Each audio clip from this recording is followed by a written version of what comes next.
More than 400 combat aircraft took to the sky almost at the same time. In the first 72 hours, over 3,000 missile strikes were launched, the largest air operation since the Gulf War, and Iran suddenly woke up to a new reality where the attack was already underway while its radars were still trying to understand what was happening.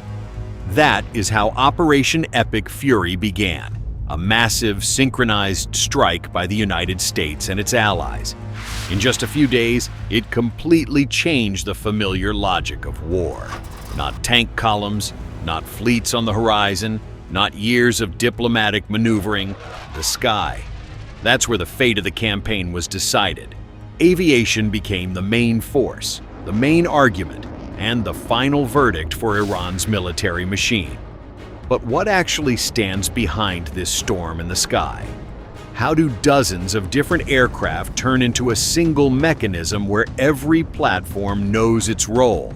And why might 2026 go down in history as the moment when air power finally proved that modern wars can be decided not in years and not even in months, but in just a matter of weeks?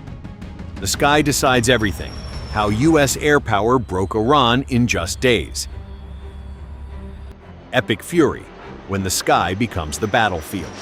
Operation Epic Fury was not an improvisation. It was the result of years of planning, thousands of hours of aerial reconnaissance, and precise coordination between the United States, Israel, and their regional allies. The objective was clear: destroy Iran's military infrastructure, nuclear facilities, command centers, air defense systems, and ballistic missile arsenals. To understand the scale, in the first 24 hours alone, the coalition struck more than 85 separate targets, from underground storage sites in the Zagros Mountains to radar stations along the Persian Gulf coast. The strikes were launched from aircraft carriers, ground bases in Qatar, United Arab Emirates, and Saudi Arabia, as well as from submarines operating in the Arabian Sea. From day one, the strategy focused on air superiority. Whoever controls the sky controls everything. In 2026, this old military principle received a new and very harsh confirmation. F-35. Lightning II, the eyes and blade of air warfare. If there was one aircraft that set the rhythm of the entire air campaign in Operation Epic Fury, it was the F-35 Lightning II, a fifth-generation stealth fighter that Iranian radars could barely see. Not because it's small, but because its shape, materials, and design are built to scatter and absorb radar waves. Its radar cross-section is about 0.005 square meters. For comparison, a conventional fighter appears on radar with a signature of 5 to 10 square meters.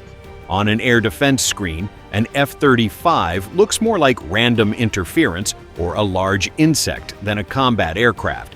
Its top speed reaches about 1,220 miles per hour, and its combat radius exceeds 620 miles. But the real power of this aircraft is not just speed or range. Its greatest advantage is its brain. The AN/APG-81 radar and its data fusion system collect information from satellites, drones, and allied aircraft into a single real-time picture of the battlefield. The pilot sees the fight almost as if looking at it from above. The F-35 always went in first. Its mission was simple and dangerous: blind the enemy. Radars, launchers, command centers, everything that allows an air defense system to detect and react became the first targets. Its arsenal includes GBU-53 Stormbreaker guided bombs, AIM-120 AMR AAM air-to-air missiles, and AGM-88 HARM anti-radiation missiles, designed specifically to hunt radar systems. While the defense is still trying to figure out where the attack came from, the F-35 is already disappearing back into the sky. Against Iran, the aircraft proved especially effective. Many elements of Iran's air defense network were built on Soviet and Chinese technologies from previous generations. They work well against conventional aircraft, but are nearly powerless against modern stealth. It's almost like trying to detect an aircraft that, for their radars, barely exists at all. EF-22 Raptor, master of the sky. While the F-35 Lightning II quietly dismantled Iran's air defenses, another hunter operated in the upper layers of the sky, the F-22 Raptor. Its role was simple yet decisive: control the airspace and prevent any enemy aircraft from even approaching the strike group. The Raptor was built for exactly this mission. Its top speed reaches about 1,500 miles per hour. But its real advantage is something else: the ability to fly supersonic without afterburners. In Super Cruise mode, it maintains around 1,180 miles per hour without igniting the afterburner.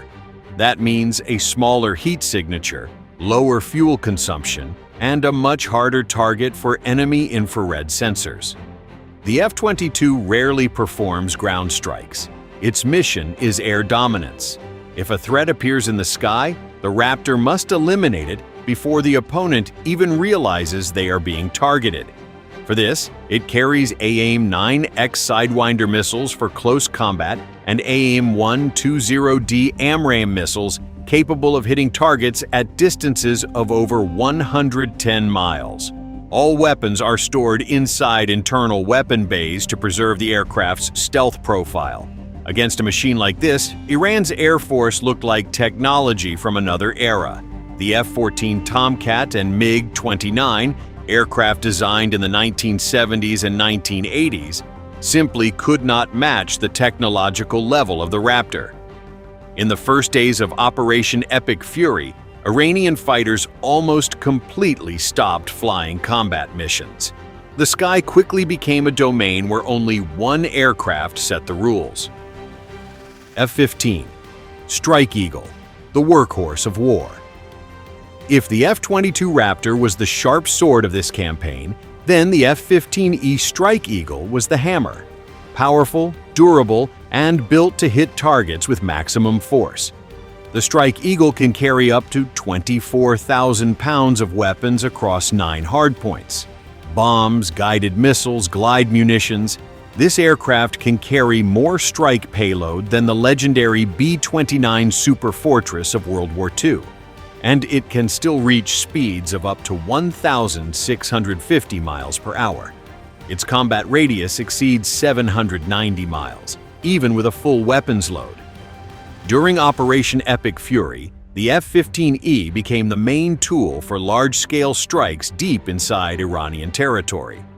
After the F-35 Lightning II cleared the path by destroying air defense systems, and the F-22 secured the skies from any aerial threat, the Strike Eagle entered the fight.